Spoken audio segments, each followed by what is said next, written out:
नमस्कार, आप देख रहे हैं न्यूज 18 बिहार झारखंड और मैं हूं आपके साथ लक्ष्मी। बुलेटिन की शुरुआत कर लेते हैं एक बड़ी खबर के साथ। दिल्ली से ये बड़ी खबर है, आज एनडीए नेताओं की बड़ी बैठक होने जा रही है। सुबह 11 बजे संसद भवन के सेंट्रल हॉल में ये बैठक होगी। सरकार बनाने के लिए बैठकों का दौर आज शुरू होने वाला है। सबसे पहले बीजेपी संसदीय दल की बैठक होगी। औपचारिक तौर पर बीजेपी संसदीय के नेता का चुनाव बीजेपी की बैठक के बाद एनडीए संसदीय दल की बैठक। और आपको बता दें कि बैठक में एनडीए संसदीय दल के नेता चुने जाएंगे। मोदी, बीजेपी शासित राज्यों के सीएम और डिप्टी सीएम इसमें शामिल होंगे। एनडीए घटक दलों के अध्यक्ष, बड़े नेता इसमें शामिल होंगे। और बैठक के बाद एनडीए के नेता राष्ट्रपति भवन जाएंगे। राष्ट्रपति के पास सरकार बनाने का दावा पेश करने वाले हैं। तो आज का दिन बेहद ही महत्वपूर्ण होने जा रहा है। बैठकों का दौर भी जारी है और आपको बता दें कि आज ही आपको बता दें कि राष्ट्रपति भवन भी जाएंगे सभी नेता और इसके बाद सरकार बनाने का दावा भी पेश करने वाले हैं। तो ये बड़ी जानकारी अब तक पहुंचा रहे हैं।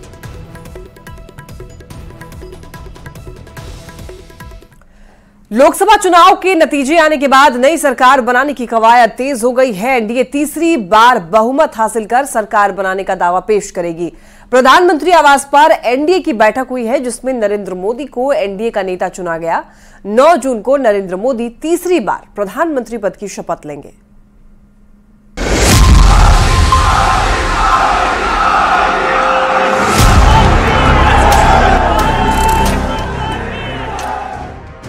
देश में मजबूत एनडीए और मजबूत सरकार की तरफ इशारा करती ये तस्वीर 5 जून की है।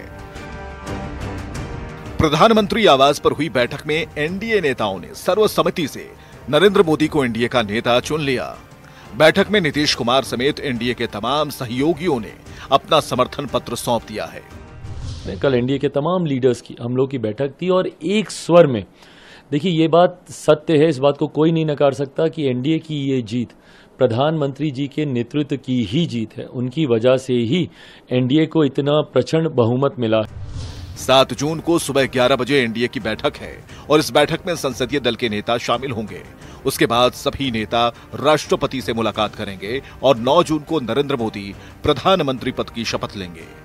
नतीजों के बाद चल रही राजनीतिक हलचल के बीच 6 जून को बीजेपी अध्यक्ष जेपी नड्डा के आवास पर बीजेपी की बड़ी बैठक हुई और इस बैठक में आगे की रणनीति पर चर्चा की गई। लोकसभा चुनाव के नतीजों ने बिहार के सीएम और जेडीयू के राष्ट्रीय अध्यक्ष नीतीश कुमार की अहमियत को बढ़ा दिया है। नीतीश कुमार और उनकी पार्टी जेडीयू को लेकर तरह तरह की कयासबाजी और डिमांड की बातें फैलाई जा रही हैं, जिस पर जेडीयू के नवनिर्वाचित सांसद ललन सिंह ने विराम लगाने की कोशिश की। जेडीयू सांसद ललन सिंह ने दावा किया कि उनकी पार्टी जेडीयू मजबूती से एनडीए के साथ खड़ी है। सर ये बताइए कि कुछ मांग बिहार को लेकर रखी है क्या इस सरकार में भी रहने के लिए, बने रहने के लिए क्या का डिमांड होता है? सर विशेष राज्य का दर्जा आप लोगों की मांग रही है ललन जी। डिमांड के आधार पर हम लोग एनडीए के साथ हैं, पूरी मजबूती के साथ हैं और पूरी मजबूती के साथ एनडीए के साथ रहेंगे। इस बीच तेजस्वी यादव ने कहा कि हम लोग चाहते हैं कि जो भी सरकार बने वो बिहार को अहमियत दे। देखिए ठीक है, नंबर है एनडीए के पास, लेकिन हम लोग तो ये चाहेंगे कि जो सरकार बने वो बिहार को लेकर के ज्यादा विशेष ध्यान दे। एनडीए को बहुमत है। सरकार बनाने को लेकर एनडीए के नेता पूरी तरह से कॉन्फिडेंट हैं, जबकि इंडिया गठबंधन की पार्टी लगी हुई हैं कहीं से कुछ मौका मिल जाए। न्यूज 18 के लिए दिल्ली से अमितेश सिंह के साथ ब्यूरो रिपोर्ट। सूत्रों के हवाले से एक बड़ी खबर सामने आ रही है। केंद्र में बनने वाली नई सरकार में बिहार से संभावित नामों की लिस्ट सामने आई है। आपको बताते चलें कि सवर्ण से संजय झा या ललन सिंह का नाम हो सकता है और अति पिछड़ा वर्ग से पूर्व सीएम कर्पूरी ठाकुर के बेटे रामनाथ ठाकुर, कुशवाहा जाति से वाल्मीकि नगर से सांसद सुनील कुमार का नाम इसमें हो सकता है। संभावित मंत्रालय में कृषि और रेलवे हो सकता है। तो चिराग पासवान को भी कैबिनेट में दर्जा मिल सकता है, इसकी भी संभावना है।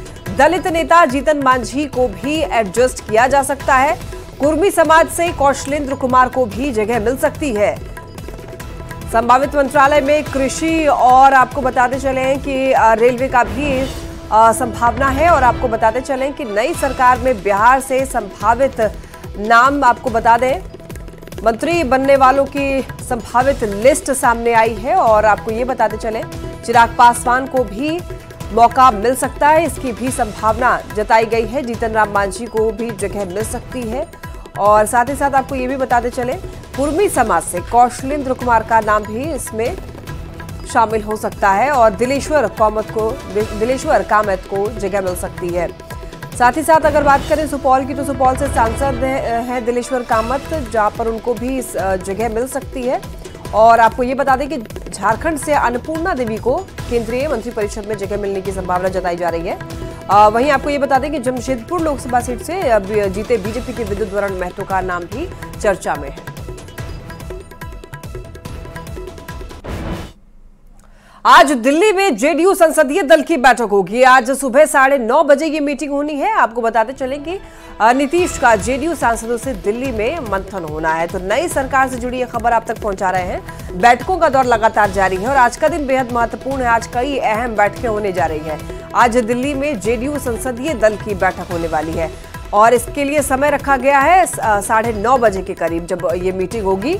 वहीं आपको बता दें कि नीतीश जेडीयू सांसदों से दिल्ली में मंथन करने वाले हैं और साथ ही साथ चर्चा की जा सकती है कि कैबिनेट में किन लोगों को जगह मिलने वाली है, चूंकि जेडीयू इस बार सरकार गठन में अहम रोल निभा रही है। और आपको बताते चले, इसी वजह से सांसदों के साथ में एक बार मंथन करने वाले हैं नीतीश कुमार और ऐसे में दिल्ली में ही आज ये बैठक होगी जेडीयू संसदीय दलों की। और साथ ही बता दें कि जिसका समय रखा गया है सुबह के 9:30 बजे। तो आज कई बैठकें होने जा रही है, कई अहम बैठक और सबकी निगाहें बैठकों पर टिकी हुई हैं, क्योंकि आज के बैठक में कई महत्वपूर्ण फैसले लिए जाएंगे। लोकसभा चुनाव के नतीजों के बाद सरकार बनाने की कवायद तेज हो गई है। दावा किया जा रहा है कि जेडीयू ने विशेष राज्य के दर्जे की मांग की है। इस पर स्थिति को पूरी तरह साफ करते हुए जेडीयू के मुख्य प्रवक्ता केसी त्यागी ने जोर देकर कहा है कि उन लोगों की इच्छा बिहार को विशेष राज्य के दर्जा की जरूर है, लेकिन जेडीयू की ये मांग या डिमांड नहीं है।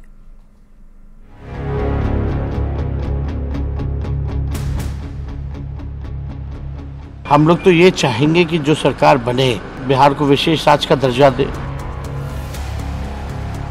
विशेष राज्य का दर्जा बिहार को मिले, ये हमारी इच्छा है। मिलजुल करके सरकार चलाएंगे, राज्य और देश को आगे बढ़ाएंगे। लोकसभा चुनाव के नतीजों के बाद दो लोगों की डिमांड बहुत ज्यादा है। ये है टीडीपी के चंद्रबाबू नायडू और बिहार के सीएम नीतीश कुमार। सरकार गठन के पहले कयासों का बाजार भी गर्म है और बिहार को विशेष राज्य का मुद्दा एक बार फिर सुर्खियों में है। हम लोग तो ये चाहेंगे कि जो सरकार बने वो बिहार को लेकर के ज्यादा विशेष ध्यान दे, बिहार को विशेष राज्य का दर्जा दे। दावा किया जा रहा है कि जेडीयू ने एक बार फिर विशेष राज्य के दर्जे की मांग की है। जेडीयू की मांग कई मंत्रालयों की भी है, लेकिन इस तरह के दावे को जेडीयू के मुख्य प्रवक्ता केसी त्यागी ने पूरी तरह से खारिज कर दिया है। केसी त्यागी ने साफ साफ कहा कि बिहार को विशेष राज्य का दर्जा मिले, ये हमारी इच्छा है, लेकिन ना तो हमारी कोई डिमांड है और ना ही किसी तरह की बार्गेनिंग। ना कोई बार्गेनिंग है, ना कोई डिमांड है, ना कोई नाराजगी है। हाँ, विशेष राज्य का दर्जा बिहार को मिले, ये हमारी इच्छा जरूर है। आरजेडी नेता तेजस्वी यादव ने जरूर इस मुद्दे के जरिए सियासी माहौल गरमाने की कोशिश की है, लेकिन जेडीयू प्रवक्ता नीरज कुमार ने सोशल साइट एक्स पर पोस्ट करके तेजस्वी यादव पर तंज कसा है। नीरज कुमार ने लिखा है, माननीय नीतीश कुमार जी ने गतिमान विकास के साथ राष्ट्रीय विकास दर कायम रखा। विशेष दर्जा, विशेष पैकेज, विशेष सहायता, विशेष नजर हमारी चिंता। विपक्षी जेल में विशेष दर्जा की चिंता करे। बिहार की जनता ने राजनीतिक बेड्रेस्ट तो दे ही दिया है। अरे ये चिंता हमारी न है। आपको राज करने का मौका मिला तो संपत्ति सृजन कर रहे थे, परिवारवाद चला रहे थे। बीजेपी नेता और बिहार सरकार के पीएचईडी मंत्री नीरज कुमार बबलू ने कहा है कि किसी तरह की कोई प्रेशर पॉलिटिक्स नहीं चल रही है, ये बस लोगों के मन का भ्रम है। इसमें कहीं कोई प्रेशर पॉलिटिक्स की बात नहीं है। मिलजुल करके सरकार चलाएंगे, राज्य और देश को आगे बढ़ाएंगे। जेडीयू ने साफ कर दिया है कि उनकी कोई डिमांड नहीं है। हालांकि बिहार के विशेष राज्य के दर्जा का मुद्दा एक बार फिर चर्चा में जरूर आ गया है। न्यूज़ 18 के लिए दिल्ली से अमितेश सिंह के साथ पटना से रवि एस नारायण और धर्मेंद्र कुमार की रिपोर्ट। न्यूज 18 से एक्सक्लूसिव बातचीत में केसी त्यागी ने एक बड़ा दावा किया। उन्होंने कहा कि प्रधानमंत्री ने एनडीए की बैठक में कहा कि नीतीश कुमार के नेतृत्व में 2025 बिहार का चुनाव लड़ा जाएगा और 2/3 से ज्यादा बहुमत से जीता जाएगा। केसी त्यागी ने कहा कि JDU one nation one election के पक्ष में है और बिहार को विशेष राज्य का दर्जा दिया जाए, ये हमारे दिलो दिमाग पर है। समय की मांग है, जातीय जनगणना हो। केसी त्यागी ने यह भी बात कही है और आपको बताते चले, बिहार को विशेष राज्य का दर्जा मिलना चाहिए। केसी त्यागी ने कहा है कि ये जेडीयू के नेताओं के दिलो दिमाग में। बात करते हैं जेडीयू के मुख्य प्रवक्ता केसी त्यागी से। त्यागी जी, कई ऐसे मुद्दे हैं जिसको लेकर के जेडीयू की आपत्ति रही है पहले से, चाहे यूसीसी का मुद्दा हो या फिर अग्निवीर को लेकर के भी जो आप लोगों की बातें हैं। आप क्या मानते हैं, जबकि गठबंधन की सरकार बनने जा रही है, किस तरह से इन मुद्दों पर आप लोग आगे बढ़ेंगे? देखिए, जब पहला एनडीए बना था तब भी कई मुद्दों पर हमारी और बीजेपी की डिफरेंस ऑफ ओपिनियन था और वो मूल समाजवादी आंदोलन से निकले हुए सवाल हैं। लेकिन जनता दल यू की तरफ से ऐसी कोई परिस्थिति नहीं पैदा होगी जिससे गठबंधन में कोई दिक्कत पैदा हो, दीवार पैदा हो, और ना हमारी कोई शर्त इस बार गठबंधन में आने की थी। कुछ सवालों पर अब जातिगत जनगणना है, हम चाहते समूचे देश में हो। कंडीशनल तरीके से हमने सपोर्ट किया है एनडीए को और हम इसके सबसे मजबूत अलाई हैं, आज से नहीं 89 से। आप चाहते हैं कि विशेष राज्य का दर्जा मिले बिहार को? 2005 से लेकर आज तक हमारी प्रतिबद्धता है। हमने यहाँ पे दिल्ली में बड़ी भारी रैली करी थी और तब संपूर्ण एनडीए था।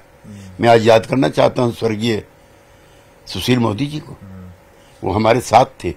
हमने यूपीए में भी और एनडीए में भी दोनों सरकारों को अप्रोच किया था और एनके सिंह कमीशन जो बना था 15th फाइनेंस कमीशन, उसको भी अप्रोच किया था, लेकिन टर्म ऑफ रेफरेंस में उन्होंने नहीं दिया।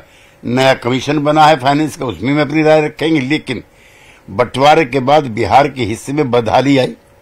सारे जितने भी फाइनेंस इंस्टीट्यूशंस थे, जितने भी माइंस और बड़े विद्यालय थे, सब वहां चले गए। विशेष राज्य का दर्जा मिलेगा, पलायन रुकेगा, गरीबी रुकेगी, बिहार उन्नत राज्यों में से एक होगा। एक सबसे बड़ा सवाल है, नीतीश कुमार इतने दिनों से मुख्यमंत्री हैं लगातार 2005 से, बीच का कालखंड जीतन मांझी वाला छोड़ दिया जाए तो 2020 के विधानसभा चुनाव में जेडीयू तीसरे नंबर की पार्टी बन गई थी। लगा कि नीतीश कुमार का अब एरा खत्म हो रहा है। लोकसभा चुनाव के बाद आपको क्या लगता है, क्या नीतीश कुमार फिर से उसी पुराने रोल में दिख सकते हैं? मैं प्रधानमंत्री ने स्वयं एनडीए की बैठक में कहा कि नीतीश बाबू के नेतृत्व में अगला चुनाव लड़ा जाएगा। वो तो गठबंधन के सबसे बड़े नेता हैं। आज बिहार पार्टी के दोनों डिप्टी सीएम घोषणा कर चुके हैं और अकेला मुख्यमंत्री है देश में। ज्योति बाबू जरूर थे जो मरते दम तक एंटी इनकम्बेंसी का शिकार नहीं हुए। पिछली बार भी अब उसको दोहराने की आवश्यकता नहीं है। अगर पासवान जी की पार्टी हमारे सामने ना लड़ी होती तो ये नतीजा नहीं होता। मैं तो गोल्डन डेज भी याद करना चाहता हूँ। 2010 का याद कीजिए, 118 एमएलए थे हमारे। हम बीजेपी के बगैर भी सरकार बनाने की स्थिति में थे, लेकिन हमारे दिमाग में कभी नहीं आया। एक दो लोगों ने उस समय कहा नीतीश जी से, उन्होंने मना किया, नहीं एनडीए में है, एनडीए में रहेंगे। लिहाजा अकेला नेता है देश के जितने मुख्यमंत्री हैं जिसको एंटी इनकम्बेंसी आती नहीं है। हर बार बढ़ते। इस बार लोगों ने रिटर्न ऑफ किया हुआ था जेडीयू को और नीतीश कुमार को।